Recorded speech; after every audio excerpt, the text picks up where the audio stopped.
Hello friends, this is the second video in the series Propagation of Radio Waves. In this presentation, we shall discuss about the propagation of sky waves, and in the final presentation, that is in the part 3, we will discuss propagation of space waves. So now let's start with the second part of the series, that is propagation of sky waves. So now let's start. Unlike the ground wave communication, where the signals are directed towards the receiver, in sky wave communication, the signals are directed towards the sky. These signals will be reflected back from the sky, in fact from a layer which is surrounding the earth and consisting of ions, and it is called an ionosphere. These layers was earlier called Appleton's layer, after the scientist who actually showed that layer consisting of ions is surrounding the earth. Ionosphere is a layer of ionized gases surrounding the earth at an altitude ranging from 60 km to 450 km. But it has to be noted that these values are empirical. They may change depending upon the season of the year and also depending upon the activity of the sun, that we shall see later. The layer formed by ionization of atmospheric gases by the solar energy. The ionosphere layer is not uniform and homogeneous, which means we have said that the layer is ranging from 60 km to 450 km. Over this entire altitude, the composition of the layer is not uniform. There are different sub-layers within the ionosphere. The entire ionosphere is having sub-layers because different regions of the atmospheres are receiving different amount of solar energy. The composition of the ionosphere can be studied using the following schematic diagram. The figure shows the composition of the ionosphere in the form of a graph. Along the x-axis we are having the local time in hours, and along y-axis the altitude. It starts from midnight, that is 0 hour, and 2, 4, 6, 8, they are all you can say the local time. So from morning 6 to evening 6, that is 6 a.m. to 6 p.m. we can consider it as day time, and remaining part will be consisting of night time. You can see that there are different layers. Of course, there are the first layer is D layer, and then E layer, etc. And there will be F layer. Again, the height of the F2 layer will be changing depending upon the seasons. For example, F2 layer height will be at a lesser altitude during the December, and it will be at a higher altitude during the June, because in June the sun will be very close to the earth, so that maximum solar radiations will be falling on the atmosphere, so that ionization is maximum. Since ionization is maximum, naturally the height of the F2 layer will be very, very high. Similarly, during December, the sun will be at the farthest point from the earth. So, in December, the F2 layer thickness will be, we can say F2 layer altitude will be very, very less. And at equinoxes, it means the day of the year on which the duration of day and night is equal, the height of the F2 layer will be somewhere in between two extremes. The thickness of the F2 layer will be around 200 kilometers, and this is the only layer that will be present even during the night time. Again, F2 layer is having the highest ionization because this is the first layer that faces the solar energy. The reason why F2 layer will be present even during the night time is because of various factors. The most important of them are: 1. F2 layer is very highly ionized, again for the same reason that it is getting the maximum solar energy. Even though ionization density is very high, the air density at an altitude of 400 km above the earth will be much less, which means that mean free path for the ions is very large. Mean free path is the average distance moved by the ions so that it can collide with another ion, which means the mean free path is very large, means it has to move through a longer distance so that some recombination has to take place. In other words, the probability of the recombination is much less. But as far as D and E layers are concerned, the ionization density is much lesser when compared to that of F2 layer, because they are the inner layers, and inner layers will be receiving lesser solar radiation. There is one more layer in the ionosphere which will not be present all the time. It's not a regular part of the ionosphere, but it appears sometimes. Even though the exact reason why this layer is present is not totally understood, it is supposed to be due to some highly ionized regions or highly ionized clouds, and when they appear, that is, when the sporadic E layer appears, it can transmit even VHF signals over a very long distance. For example, around 2000 kilometers. And generally, we know that VHF signals can move only up to around 80 to 100 kilometers maximum. How the signals are reflected from the ionosphere? The HF waves, that is high frequency waves, we know they are directed towards the sky and they will be reflected back to earth. But we should know that it is not actually the reflection mechanism which is taking place, but it is actually refraction which is responsible for the coming back of the signal from the ionosphere. Why that refraction takes place? As the height increases, the ionization density increases.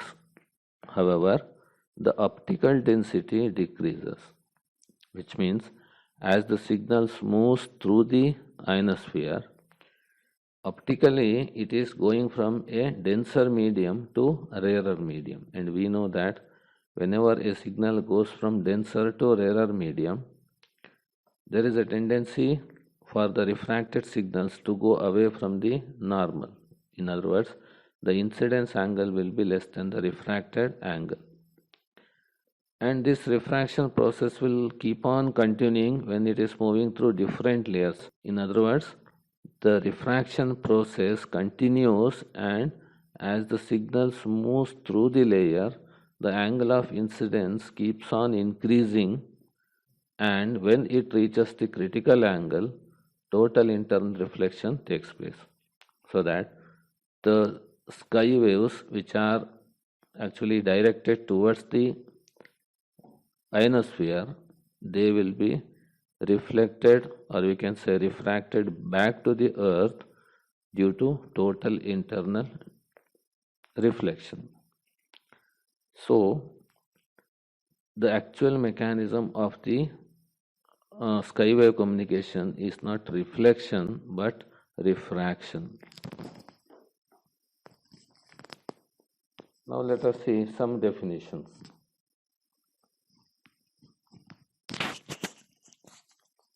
Virtual height and actual height. From the figure, we can see that the signal which is directed towards the ionosphere will be moving through the ionosphere, and it will be getting total internally reflected, and it comes back to the earth. However, from a receiver, it seems as if it is coming back or it is reflected from a certain height. So, the height from which the signal seems to be reflected back, or the height of the ionospheric layer from where the signals seems to be reflected, is called virtual height. But however, we know that virtual height is not the actual height of the ionospheric layer from where the reflection has taken place. The actual height from which the refraction has taken place is called actual height. And we can see that virtual height is always more than the actual height. Also, we have discussed about the mechanism of total internal reflection. So, as the ray moves through the ionosphere, its angle of refraction keeps on increasing because as it moves through the ionosphere, the optical density keeps on decreasing. So, it will reach a point at which the incident angle will be equal to critical angle. When the incident angle is more than critical angle, the total internal reflection will be taking place. So, that is about the refraction mechanism. Now, we can have one more definition, which is critical frequency. What is the critical frequency? We know that any frequency and every frequency will not be reflected back to the earth from the ionosphere. There is a maximum limit. So, critical frequency is the maximum frequency that will be reflected back to the earth when the signal is sent vertically upwards. Remember, the signal is sent vertically upwards, which means when the signal is sent vertically or in the normal direction, then what is the maximum frequency that will be reflected back? That is called critical frequency.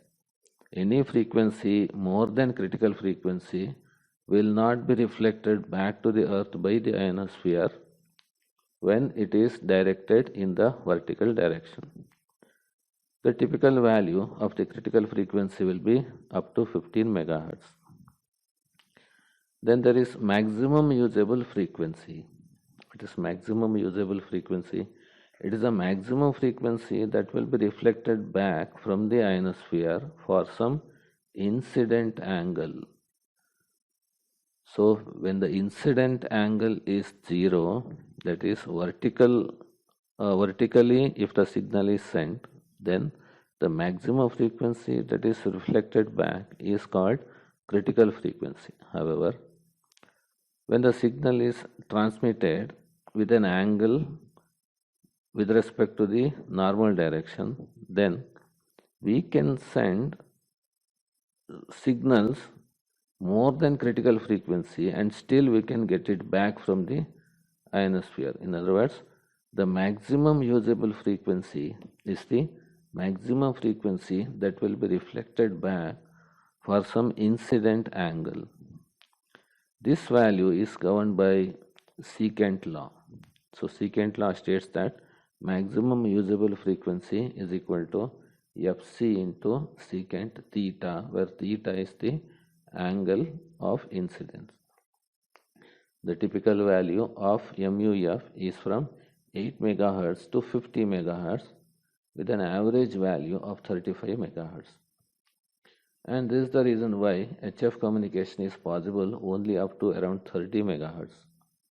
If the frequency is more than 30 megahertz, then it will be more than the maximum usable frequency, so that the signals will not be reflected back to the earth, but they will be lost into the space. Then there is optimum working frequency. This is the frequency which is used in the practical situations. We know that maximum usable frequency is the critical value, it is the maximum value. However, we will not be using that limiting value, but we will be using a value slightly lesser than that. So that value will be around 85% of the maximum value, and this is called optimum working frequency. Now let us see the skip distance. It is the shortest distance from the transmitter along the Earth's surface at which the sky wave of fixed frequency will be returned to the Earth. For large incidence angle in the figure, we can see that the ray will be reflected back to the Earth and the point of reception on the surface of the Earth will be at the largest distance.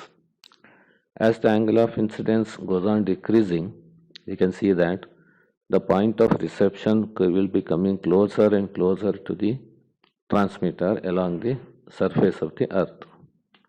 However, when the angle of incidence is too low, MUF becomes too close to the critical angle and the ray will penetrate through the atmosphere and the ionosphere and it will be lost. Hence, there is no way the signal will reach the points between the transmitter and receiving point for ray 3, the figure. This is called skip distance. In other words, if you decrease the angle of incidence, then the ray will be lost. If you increase the angle of incidence, the point of reception will be after a certain distance from the transmitter. So, this minimum distance is called skip distance. This is just like a shadow just under the lamp. So, there is no way you can get the light from the lamp in this shadow. So, the skip distance is very, very important because it shows that you will never receive a signal from a given transmitter in skywave communication until a certain distance. However, just an example if I can give, if the skip distance is 200 km, there may be some communication up to around 100 km, but not because of the skywave communication, but it is because of ground wave communication. However, the ground wave communication at HF will be too low, too small, so that between 100 and 200 there is no way we can get the signal. Now let us see multipath or multi-hop skywave propagation. We have seen that the signals will be reflected from the ionosphere, but Earth will be reflecting those signals back to the ionosphere and there is a possibility of multiple reflections. Because of this, the range or the distance of the receiver to the transmitter, it will be too long, which means we can have communication between two very far distant places. So that is one of the most important advantage of skywave communication. Here, the distance or the range of the signal will be very, very high in terms of a few thousand kilometers. For example, there are no transmitters in India from the Voice of America or even BBC, but we are getting signals, in fact very strong signals from these stations, even though they are situated outside India. This is because the distance or the range of the communication is very, very high in case of skywave communication, and one of the reasons for this is multi-hop or multi-path skywave propagation. Now let us say something about fading. Fading, it is the phenomenon in which the strength of the signal at the receiver will be fluctuating. The fluctuation in signal strength at receiver is called fading. The fading may be rapid or it may be gradual, it may be general or it may be frequency selective, which means the fading may be there for a certain frequency, fading may be there for a certain season, the fading may be very, very rapid in nature or it may be even gradual. There are many types of signal variations possible. The fading effect will be there because of the interference between the two signals which are reaching the receiver after passing through two different paths, so that path difference will be there. So naturally there will be constructive and destructive interferences. Constructive interference will be reinforcing the signal so that the signal strength will be high. The destructive interference will be reducing the signal strength, so that there is a variation in the signal strength, and that is called fading. One of the reasons for the fading may be the fact that the transmitter is in the day area and the receiver is in the night area. Now, the height of the ionosphere in the day area will be much higher than that in the night area. Because of this, there is totally different mechanism of transmission through the ionosphere, which will be resulting in fading. Now let us consider the variations in the ionosphere. This is very important because the skywave communication is solely due to the presence of the ionosphere, and ionosphere itself is due to the solar energy. So any variation in the solar energy coming from the sun will be producing some changes in the composition of the ionosphere. However, we know that sun is a variable star, which means there are many variations taking place in the activity of the sun. The solar activity will be leading to the changes in the nature of the ionosphere, and these changes will produce an effect on the skywave communication. There are two types of variations. One is normal and the other one is abnormal. Normal variations are those which are seasonal or maybe diurnal, which means the variations may be because of the day and night, because during the daytime there will be solar radiations on the certain point on the ionosphere, and during the night time there will be no energy coming from the sun. So there is a variation in the composition of the ionosphere. Already we have discussed that during night time only one layer will be there. During daytime there will be D, E, F1 and F2, 4 layers will be there. Therefore, naturally there is some variations, or there is some effect will be there on the quality of the signal received at the output. Similarly, there will be seasonal changes also. We know that the Earth's axis is tilted, and as it moves around the sun, different parts of the Earth will be receiving different amount of energy. So naturally this causes the seasons, and we know that there are 4 main seasons such as spring, summer, fall, winter, etc.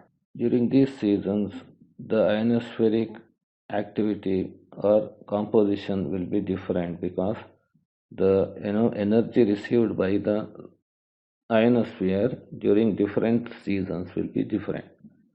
So this is called seasonal variations. These are called normal variations. There are certain abnormal variations in the ionospheric composition. This abnormal variation is due to the abnormal solar activity, such as 11-year solar cycle. For example, we know that every 11 years the solar activity will be increasing to its peak, during which time there is a large emission of solar radiation, such as UV rays, that is ultraviolet rays, X-rays, gamma rays, and also solar flares.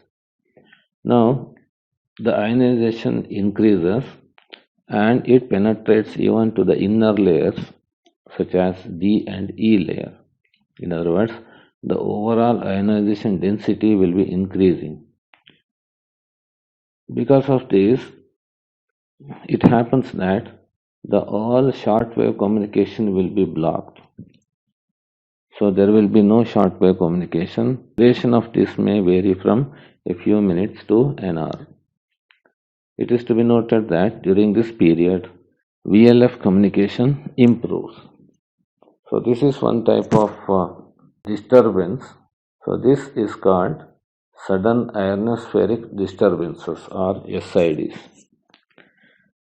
It is to be noted that sudden ionospheric disturbances occur only in the sunlit areas because the main reason for this is the sun's activity or variations in the activities of the sun. There is another type of disturbances because of which fading may occur, and this is called ionospheric storms. Ionospheric storm means there is a large emission of particles from the sun, such as alpha particle, beta particle, etc. We know that it will take around 36 hours to reach the earth because the velocity of the particles will be less than the velocity of light, so that the time required for the particles to reach earth will be around 36 hours. So a warning can be issued on the earth about this ionospheric storms.